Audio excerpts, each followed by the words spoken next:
आप सभी का मेरे YouTube चैनल आई ए स्टार एकेडमी में स्वागत है।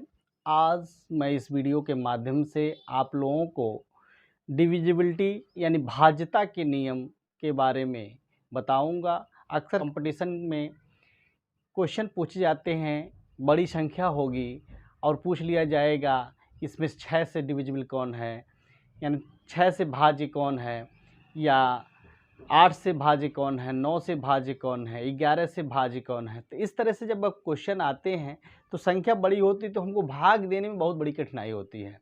तो उस भाग से बचने के लिए, उस भाग यानी लंबी डिवीज़न को करने से बचने के लिए हम कुछ मेथड यानी कुछ शॉर्ट मेथड हम लोग जानते हैं, उसको यहाँ पे डिस्कस करेंगे। अगर उसको आप याद कर लेंगे तो बहुत ही आसानी से क्वेश्चन को विदिन 10 से 15 सेकेंड 20 सेकेंड में आप क्वेश्चन को सॉल्व कर सकते हैं। आइए शुरू करते हैं। भाज्यता के नियम। भाज्यता के नियम में पहला है 2 से भाज्य। 2 से भाज्य यानी कौन सी संख्याएं 2 से भाज्य होंगी। डिविजिबिलिटी है तो 2 से भाज्य कौन होंगी, यानी इसमें दी गई संख्याओं के इकाई के स्थान पर, इकाई के स्थान पे क्या है, 0 आ जाए, 2 आ जाए, 4 आ जाए, 6 आ जाए और 8 आ जाए। दी गई संख्या के इकाई के स्थान पे क्या क्या आना चाहिए, 0, 2, 4, 6 और 8 आ जाए तो संख्याएं क्या होंगी, 2 से डिविजिबल। यानी आपने देखा कि जिस संख्या की 0, 2, 4 और 6, 8 इकाई के स्थान पे आती हैं तो संख्याएं क्या होंगी, 2 से भाज्य होंगी या 2 से डिविजिबल होंगी। फॉर एग्जाम्पल के रूप में आप लिख सकते हैं, इसके एग्जाम्पल को हम लिखते हैं। एग्जाम्पल ले रहे हैं एक, देखिए इकाई के स्थान पे 0 है, यानी 63,470 में इकाई के स्थान पे 0 है, 2 से डिविजिबल होगा। इसी तरह से आप लिख सकते हैं, यहाँ पे देखिए 76,832 में इकाई के स्थान पे 2 है, इसका मतलब क्या है कि ये भी 2 से डिविजिबल होगा। उसके बाद लिख सकते हैं 87,584 है, इकाई के स्थान पे यहाँ पे 4 है तो ये भी 2 से डिविजिबल होगा। उसके बाद उसी तरह से हम लिख सकते हैं 97,286, तो ये भी इकाई के स्थान पे 6 है तो ये भी 2 से डिविजिबल होगा।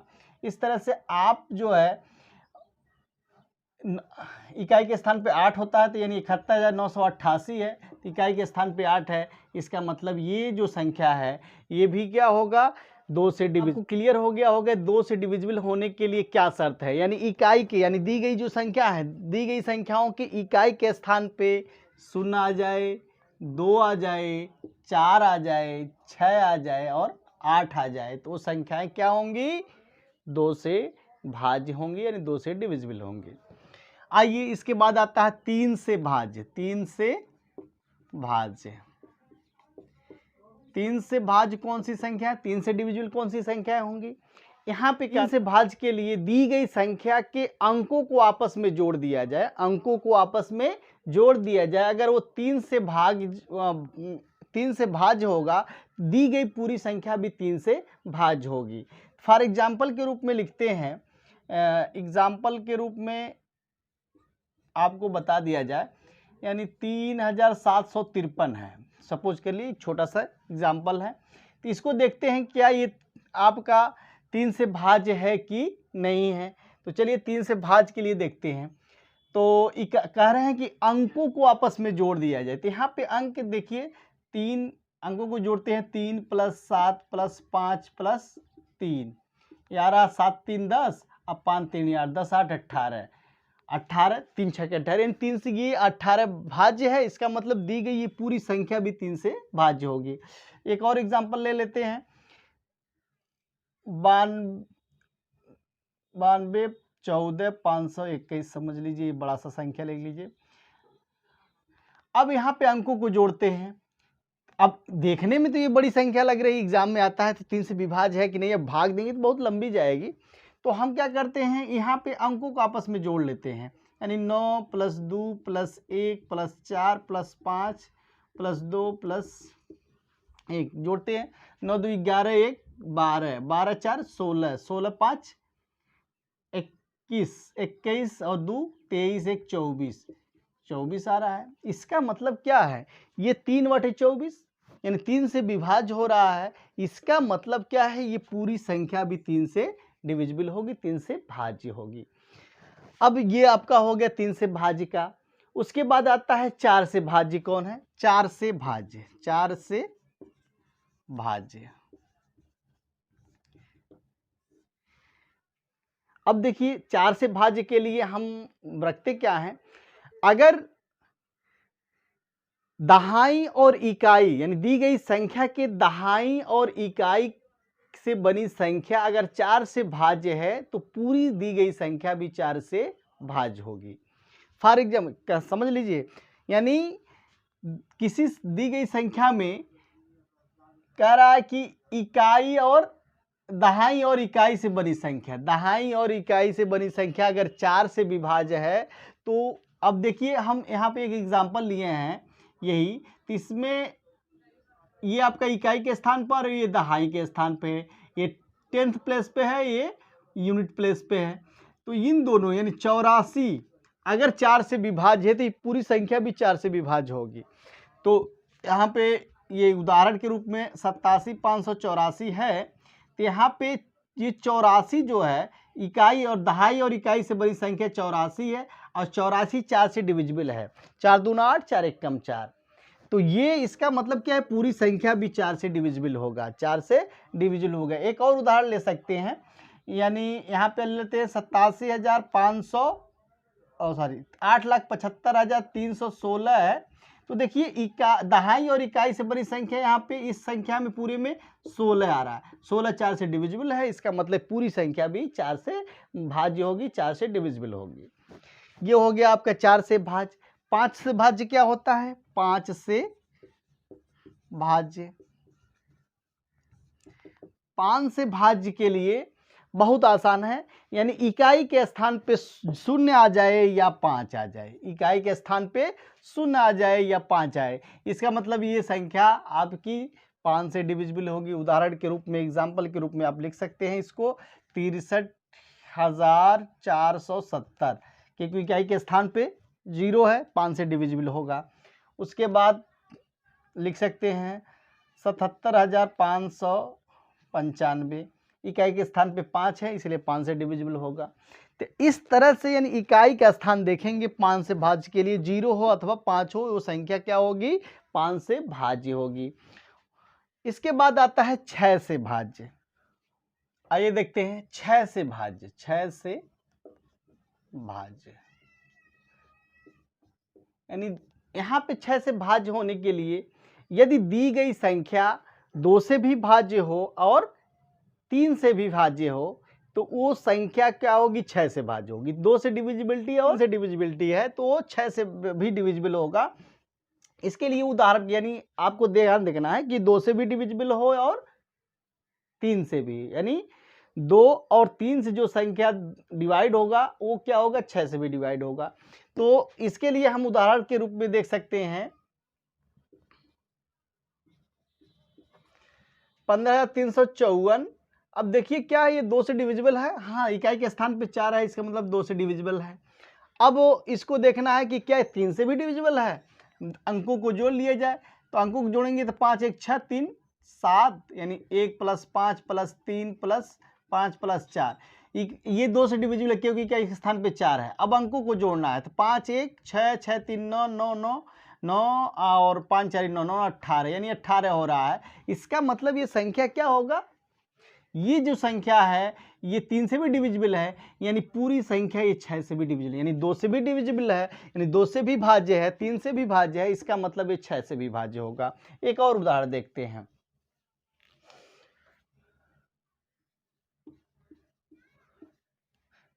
27,540। अब 27,540 में इकाई के स्थान पे क्या है? 0 है, इकाई के स्थान पे 0, इसका मतलब 2 से डिविजिबल होगा। अंकों को जोड़ा जाए तो 2 + 7 + 5 + 4 + 0 बराबर आ रहा है 18। देखिए 7 2 9, 5 9 2 18 है + 0, यानी अंकों को जोड़ा गया तो 18 है, यानी 3 से भी डिविजिबल है। इसका मतलब ये संख्या जो होगा वो 6 से भी डिविजिबल होगा, यानी 6 से भी भाज्य होगा। क्लियर? एक बार और समझ लीजिए, जो संख्या 2 से भी डिविजिबल हो यानी 2 से भाज्य हो और 3 से भी भाज्य हो तो संख्या 6 से भाज्य होगा। उसके बाद आता है आपका 8 से भाज्य। 8 से भाज्य में यहाँ पे हम क्या देखते हैं कि दी गई संख्या के सैकड़ा, दहाई और इकाई से बनी जो संख्या होगी, अगर 8 से भाज्य है तो पूरी संख्या भी 8 से भाज्य। यहाँ पे देखिए सैकड़ा, दहाई और इकाई के स्थान को से बनी संख्या, तो एक संख्या लेते हैं, देखते हैं कि क्या वो भाज्य है 8 से कि नहीं है। तो एक उदाहरण के रूप में, एग्जाम्पल के रूप में हम देखते हैं 1689,752। अब देखिए यहाँ पे कह रहा है कि सैकड़े के स्थान पे, यहाँ पे सैकड़े के स्थान पे देखिए 7 है, इकाई दहाई सैकड़ा, तो 7, 5 और 2। तो अब देखेंगे क्या ये 8 से डिविजिबल है, 8 से भाज होगा, तो इसका मतलब ये क्या होगा, ये पूरी संख्या भी 8 से भाज्य होगी। तो 8 9 72, 3 आया, 8 चौको 32। इसका मतलब क्या है, यानी ये तीनों संख्या जो है 8 से डिविजिबल है, यानी पूरी संख्या भी 8 से डिविजिबल होगा, 8 से भाज्य होगा। इसके बाद आता क्या है कि 9 से भाज्य। 9 से भाज्य, तो यहाँ पे जिस तरह से 3 से भाज्य वाला होता है, अंकों को जोड़ते हैं 3, तो यहाँ पर भी क्या होता है, दी गई संख्या के अंकों का योग यदि 9 से भाज्य है तो पूरी संख्या भी 9 से भाज्य होगी। तो 9 से डिविजिबिलिटी के लिए उदाहरण के रूप में हम यहाँ पे ये अब दोनों अंक संख्या ले सकते हैं। देखिए ये 9 से भी भाज्य होगा क्योंकि अंकों का योग 9 से भाज्य है। 9 दूना 18 2 बार में कट रहे हैं, यहाँ पर भी 9 दूना 18 2 बार कट रहा है, यानी दी गई संख्या क्या होगी, 9 से भाज्य होगी। यानी उदाहरण के रूप में आप ये लिख सकते हैं 9 से भाज्य के लिए, और ये लिख सकते हैं क्योंकि अंकों का योग यहाँ पे देखिए 18 है या 9 से भाज्य है, और यहाँ पर भी 18 है 9 से भाज्य है। तो इस तरह से यानी दी गई संख्या के अंकों का योग अगर 9 से विभाज्य है तो पूरी संख्या जो होगी वो 9 से भाज्य होगी। तो 9 से भाज्यता का हो गया। 10 का आप जानते ही इकाई के स्थान पे 0 है तो वो 10 से भाज्य होगा, ठीक है ना। 10 से भाज्य में कोई भी संख्या अगर 0 है इकाई के स्थान पे तो वो 10 से भाज्य होगा। उसके बाद आते हैं 11 से भाज्य। जो कंपटीशन में पूछे जाते हैं वही हम बता रहे हैं। तो 11 से भाज्य में 11 से भाज्य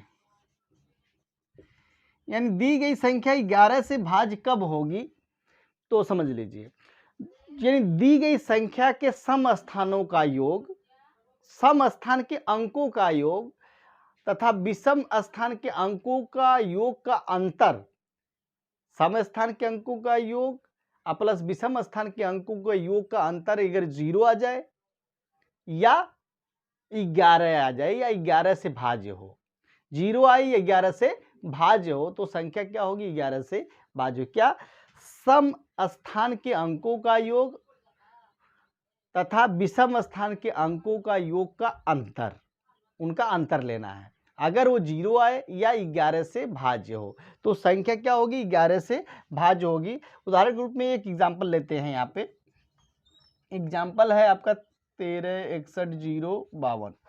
कहा गया सम स्थान, देखिए आपका सम स्थान में 3 1 और 5 आएगा, 3 1 और 5 आएगा।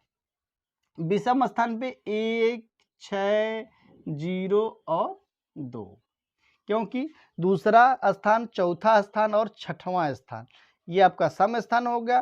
पहला स्थान, तीसरा स्थान, पांचवा स्थान और सातवां स्थान ये आपका विषम हो जाएगा। तो जोड़ते हैं सम स्थानों का योग, सम स्थान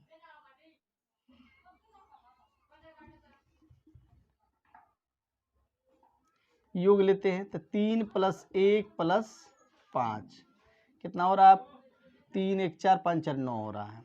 विषम स्थान,